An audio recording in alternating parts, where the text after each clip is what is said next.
Good day, sir. Right now, I will show you on how to perform multimeter or a multitester, also known as a VOM. Multitester or multimeter is the best instrument that can measure voltage, resistance, and current. It is generally made of two types, the analog and the digital. But right now, I will be using analog. So here are some parts of the multimeter. This one is a pointer or a needle. This one is an adjustment screw, a range selector, 0 ohm adjustment, the scale, and a test probes. The red one is a positive and the black one is a negative. So let's start. First, ang safety check. Before ta mag-use sa atong multimeter, let us check first if there are some broken wires so that we will not have errors when we test an electrical components. So tanaw nato niyang mga wires nato kung naabay mga damages ani, no, before ta mag-test. So second, we will have a calibration. When we calibrate, first we check the zero reading at the left side. So here I will zoom it. Here the left side. And if this is not exactly on the zero, we can actually adjust here in the adjustment screw. So here, itong i-adjust. So okay. And next, we need to check the 0 ohm. So let us try to check it gamit ang resistance. So atong i-adjust ang atong range selector dito sa times 1. So let us check. So as you can see, ang atong reading is wala siya natunong sa 0. So ato siyang i-adjust using this one, a 0 ohm adjustment. Tungod na to siya sa 0. Okay. So now, we have already calibrated our tester. So next, let's check the polarity. When we check the polarity, we will be using a battery. Ever ready. Super heavy duty. Bitaw ever ready. So, kini siya, diri nga side is mao ni siya ang negative and then apikas mo na siyang positive. So, sa atong pag-check, ang kining red is ato i-connect sa positive. And then kining black, which is the negative, connect na to sa negative. So, as you can see,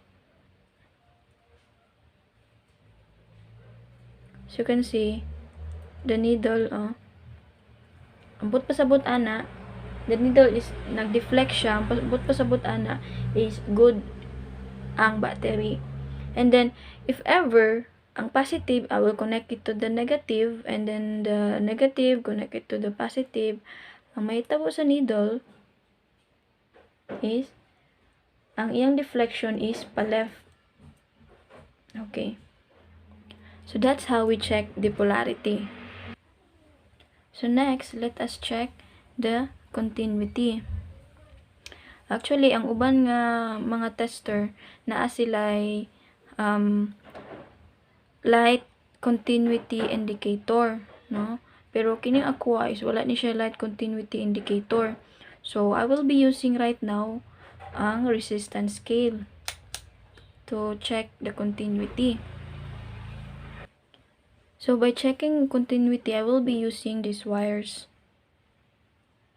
Okay. So if ever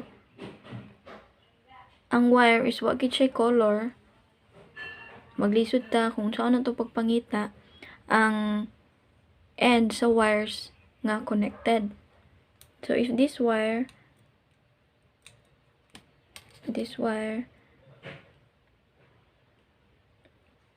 I will connect it here,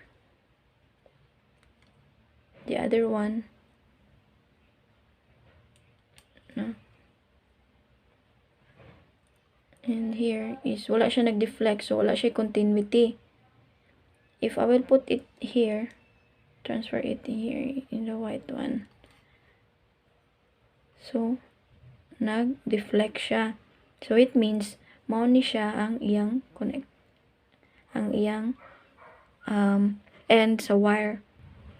So again, this wire and this wire, it's not connected. Okay, kaya siya ni deflect. But I will connect it to the other side. Okay, as you see, nag-deflect siya. So it means I have found the other end of this wire. So that's how we use the continuity. So next, let us check the resistance. So I have right now a resistor. So here. So ato siya gibutang sa times 10 sa resistance. So let us check.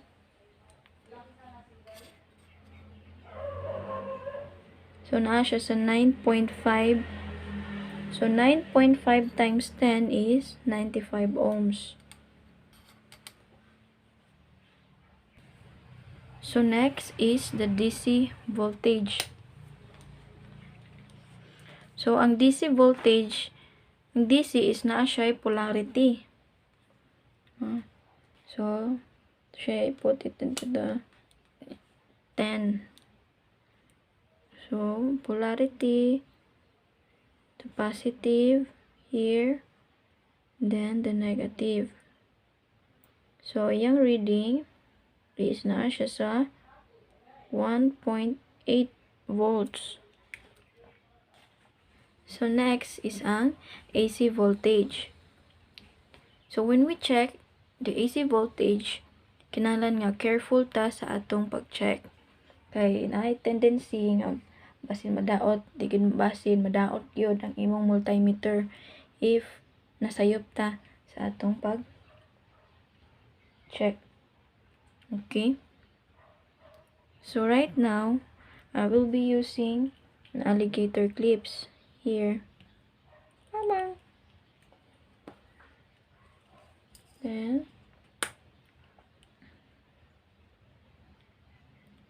ako siyang giingon na kay aron di sila magbangga. Kay if magbangga sila, boom. Okay. Then, the AC voltage is wala siya polarity. Has no polarity. So, bisag asa nimo na ipansak diya na. And then, this one is na. Okay.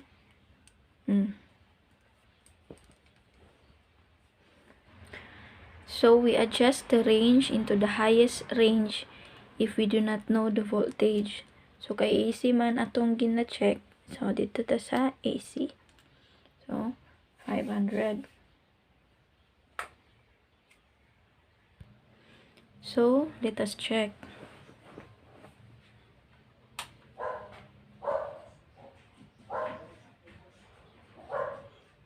So atong reading nato is naa siya sa 200, 5, 10, 15, 20. So naa sa 225. So next, let us check for the capacitor. So I will be using this capacitor. Isa siyang i-discharge.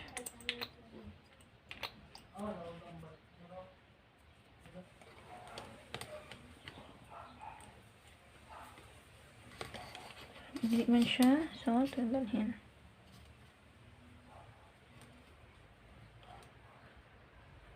As you can see, yeah, may deflect siya.